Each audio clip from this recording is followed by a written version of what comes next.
I'm Gary Graham, and I had a number of roles in Sea Grant as I worked my way up the chain. But when I retired, I was marine fishery specialist with them and extension professor. My starting date was April the 15th, 1970. I worked for them for 48 years. And I retired, but continued to work in full time. I had 80%, but ultimately it was about 48 years of association there in that. One of the things that I started to do, and it really helped me get Sea Grant out there. It really did. It's at that time we were just getting, we were very antiquated in our navigation. In fact, I honestly, when I first started, I was with people that use sextants sometimes to get the positioning offshore.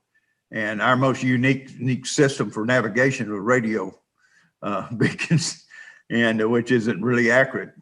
It was amazing how these guys could do it. But suddenly from old World War II, there was a system called Loran A. And these huge units, these people bought these surplus units and put them on boats. And we were able to start getting better accuracy in our navigation. Well, this allowed people to, number one, go back to find areas that they had fished successfully. But it also allowed people to avoid areas that created issues, like a sunk ship that you could tear up your nets and be disastrous. And various fishermen kept secret logs of wrecks and rocks and stuff like that offshore. And each one of them had their little black book.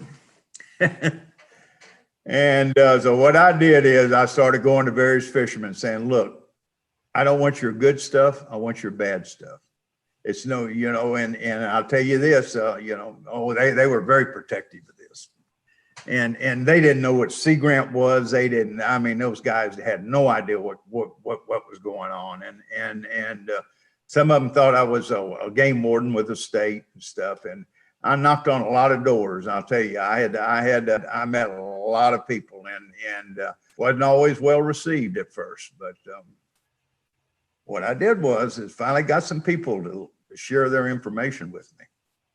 And a couple of them are still some of them are past now, but they were long-term friends of mine and through the years. And what I could do is I would go to one fisherman I knew had good information. I said, look, I've got old so-and-so's information, and I will sit here and I'll spend 3 hours writing this stuff down for you if you'll give me your information.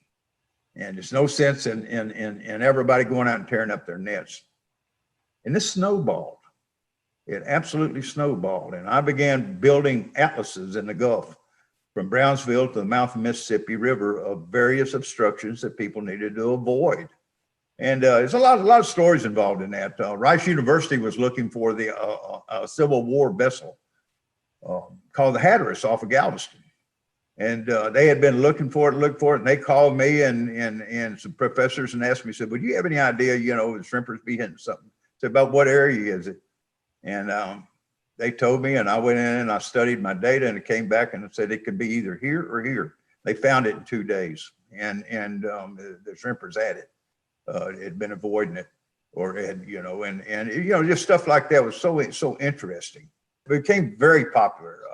You can still go on boats and find that old book. It's earmarked, it's dirty. People have got duct tape wrapped around the covers and stuff, but they're still there. And I had 12,000 locations from Brownsville to the Mississippi River on that.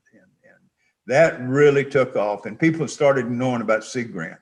Sea Grant, people order that book from Sea Grant. Sea Grant became a name then because that book became so popular.